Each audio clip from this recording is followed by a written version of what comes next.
পুরীর জগন্নাথ মন্দিরের রন্ধনযজ্ঞ বড়ই অদ্ভুত।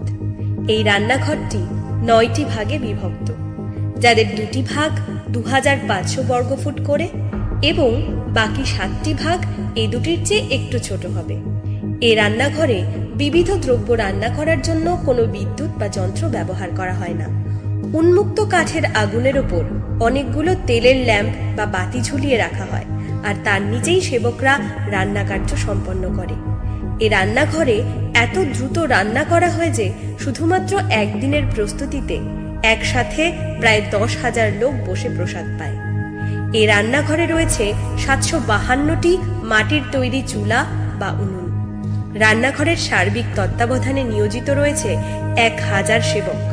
তার মধ্যে ৫০০ সেবক রয়েছে কেবলমাত্র চুলাতে রান্না করার জন্য সহায়ককারী হিসেবে।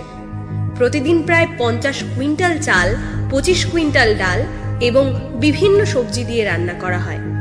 তবে যে ব্যাপারটি সবচেয়ে অদ্ভুত তা হলো রান্না করার বিষয়টি। চুলাগুলোতে একটির উপর একটি পাত্র বসানো হয়, এভাবে প্রায় ৯টি পাত্র বসানো থাকে। কিন্তু অলৌকিকভাবে পাত্রগুলোর নিচে অবস্থিত আগুনের মাধ্যমেই সবচেয়ে উপরের পাত্রটির রান্না আগে হয়।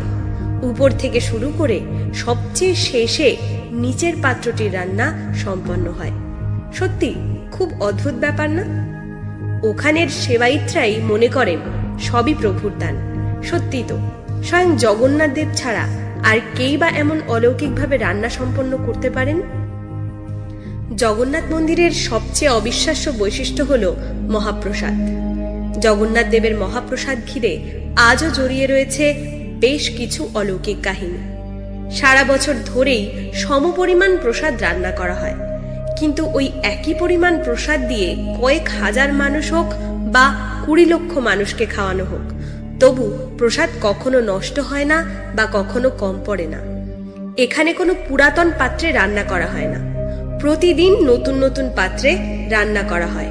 তাই একদল সেবক খালি মাটি দিয়ে পাত্র বানায়, আরেক দল তা সরবরাহ করে রান্নাঘরে নিয়ে যায়, আরেক দল পাত্রগুলো ধৌত করে এবং আরো একদল পাত্রে জল ভর্তি করে চুলাতে নিয়ে যায়।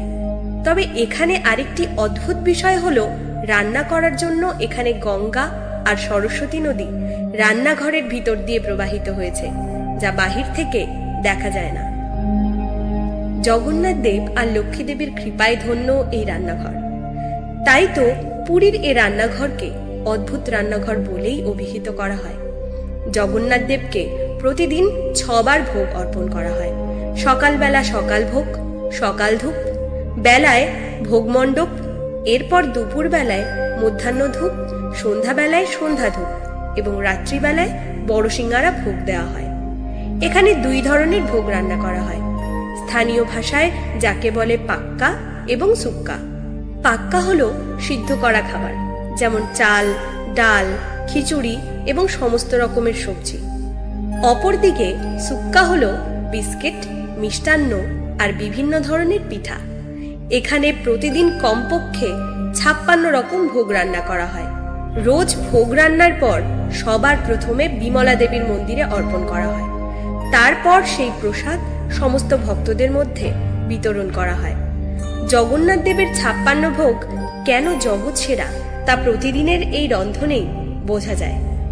আসলে সমস্ত ভোগই গরিব নিরন্ন মানুষ এবং ভক্তদের জন্য রান্না করা হয়। এজন্য বলা হয়ে থাকে, জগন্নাথ দেব নিজে যেমন খেতে ভালোবাসেন, তেমনি ভালোবাসেন ভক্তদের খাওয়াতে, খরচেও কার্পণ্য করেন না।